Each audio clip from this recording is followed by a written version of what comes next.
Olá, pessoal. Sejam bem-vindos à nossa disciplina de Teoria Microeconômica 2. Dando continuidade da última aula, onde nós apresentamos o lado da demanda, como que ela funciona, o tratamento algébrico dela, nós vamos aprofundar um pouquinho mais o multiplicador de Lagrange, tá? Então, nossa aula vai ser basicamente para resolver um exercício da Ampeg, de 2008, um exercício onde ele apresenta o multiplicador de Lagrange. Vou colocar aqui para vocês na tela, tá? Para vocês estarem atentos, e nós vamos resolvendo esse exercício. Eu mandei já também no grupo para vocês um passo a passo de como que faz o multiplicador de Lagrange para uma função Kolbe-Douglas, tá? Então, esse exercício da Ampeg é uma função Kolbe-Douglas.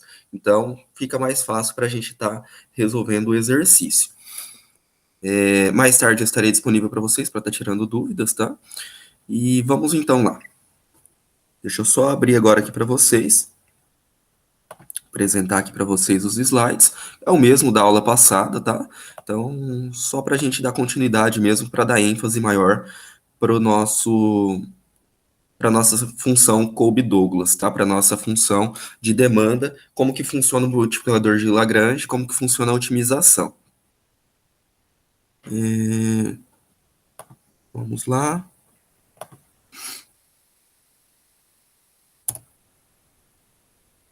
Vamos dar um zoom. Isso. Bom, então, para nós entrarmos, como que funciona o multiplicador o método dos multiplicadores de Lagrange, tá? A gente já tinha falado que é uma técnica que ela vai ser empregada dentro da microeconomia, tá? Ou da matemática em si, sempre para buscar maximizar ou minimizar alguma função quando se tem restrições, tá? Então, quando não se tem restrições, por exemplo, eu quero encontrar a quantidade máxima de x e de y, e eu não tenho uma restrição, eu caio numa função linear, numa função quadrática, uma função resolvível na matemática.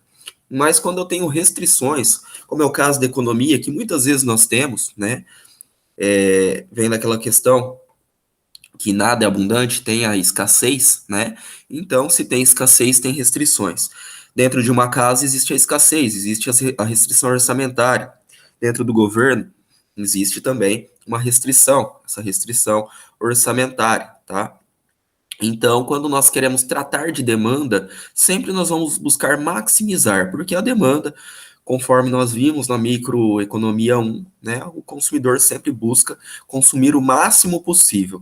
E na questão do custo, que nós vamos ver mais à frente, nós vamos ver que o produtor, o empresário, sempre busca minimizar o custo, né? Onde, minimizando o custo, ele busca um lucro máximo.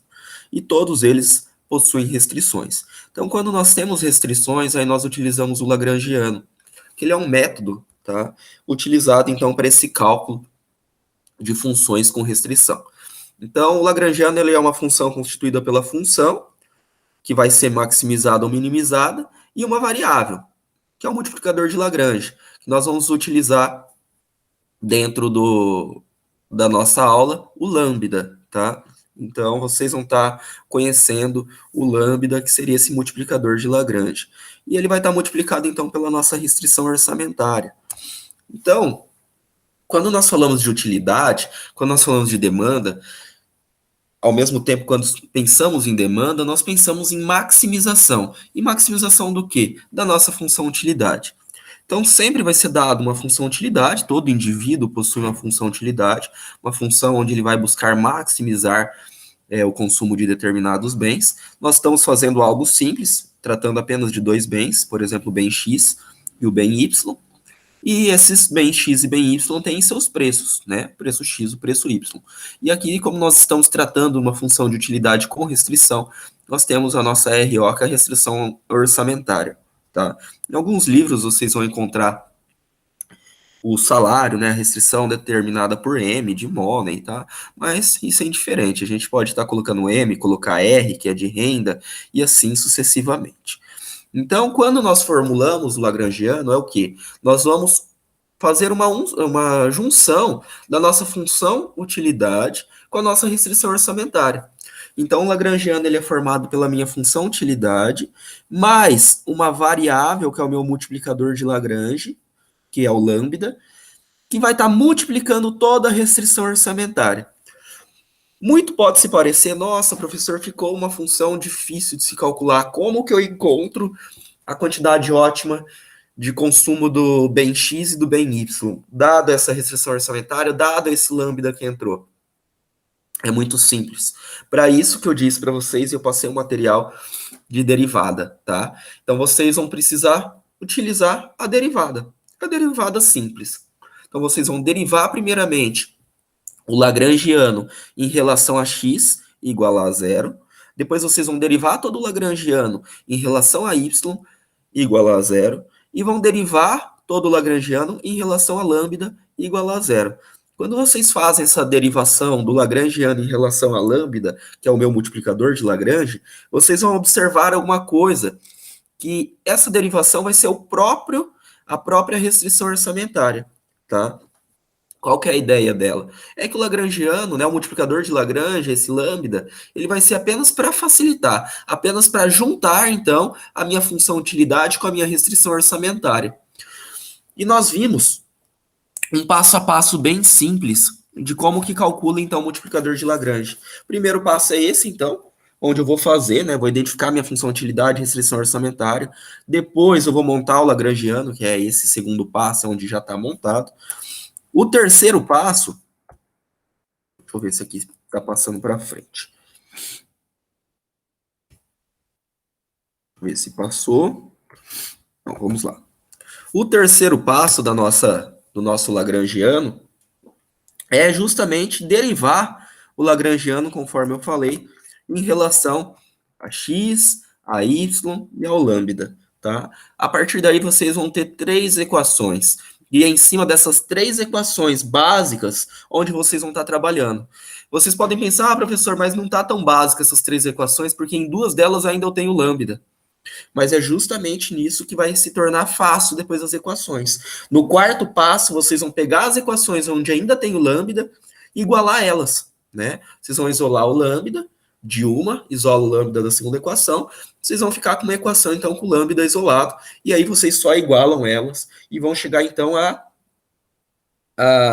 uma nova equação, que é onde é o nosso quinto passo. Tá? Onde vocês vão estar isolando py vezes y, ou vocês podem estar isolando px vezes x. Não tem uma ordem correta, tá, para estar fazendo isso. É apenas para vocês encontrarem a quantidade ótima de um determinado bem. Tá? A partir do momento que vocês encontraram a quantidade ótima, conforme fiz no passo a passo para vocês, automaticamente vocês já chegaram a um resultado. Tá? E onde nós chegamos naquele resultado, deixa eu dividir aqui com a nossa lousa, tá? Vou criar aqui uma lousa interativa para vocês estarem vendo, então, o nosso resultado. Deixa eu abrir aqui.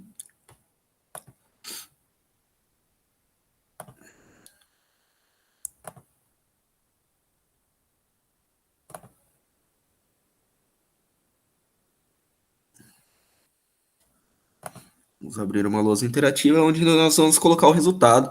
E aí vocês vão, então, poder comparar com o exercício da Ampec, tá?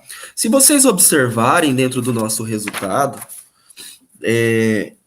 o nosso X ótimo, ele foi determinado, então, né, a quantidade ótima, a quantidade máxima que o indivíduo pode consumir do bem X, dada a sua restrição orçamentária, ele está, então, em função da renda vezes um alfa, tá? Dividido, então, pelo preço do bem X. Já o Y ótimo, a quantidade máxima que ele pode consumir do bem Y, dada a sua restrição orçamentária, ele é dado, então, pela renda, que multiplica 1 menos alfa, veja bem, dividido por preço de Y. Tá? Qual que é a ideia da nossa função Kolbe-Douglas? Tá? A Kolbe-Douglas, ela sempre vai ter essa característica. Tá? Então, ela vai ser sempre determinada como algo como x elevado a alfa, y elevado a 1 menos alfa. Ou seja, se eu determinar que a minha proporção é de 50%, né, então eu vou consumir 50% do bem x e 50% do meu bem y, tá? Então isso vai determinar.